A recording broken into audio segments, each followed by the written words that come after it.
ঢাকাই সিনেমার সুপারস্টার নায়ক সাকিব খান বর্তমানে তার প্রত্যেকটা মুভি হিট আছে। সাকিব খান সম্পর্কে অপবিশ্বাস বা সাকিব খানকে নিয়ে অপবিশ্বাস কতটা মেতে আছে সেটা তার মুখ থেকে শুনুন। সাকিব খানকে অপবিশ্বাস কতটা ভালোবাসে তার অভিনয়ের মাধ্যমে আমরা দেখে নেব। তো চলুন ভিডিওটা শুরু করা যাক। তোমাকে ছাড়া আমার ঘড়ির কাঁটা চলে না যে তুর্য। তুমি কি আমাকে তোমার বুকে ঠাঁই দেবে না? আমাকে তোমার জীবন সাথী বলে মেনে নেবে না? জানি না বন্যা এখন কি করছে, হয়তো আমার কথাই ভাবছে। আমি তোমাকে ভালোবাসি, মন প্রাণ উজাড় করে ভালোবাসি।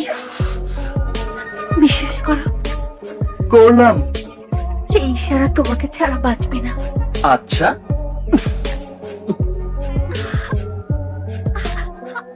I love you. এটা এক খাঁটি প্রেমিকের হৃদয়ের স্পন্দন। তুমি আমার কঠিন প্রেম, এই জীবন তোমার আমার। বিশ্বাসে তুমি, বিশ্বাসে তুমি, মনে প্রাণে আছো তুমি। তোমার জন্য মরতে পারি, কথা দাও সাথী হবে। তুমি জান, আমার জান। কি সামথিং সামথিং? আমাকে ছাড়ো, আমি স্বামীর কাছে যাবো। মা,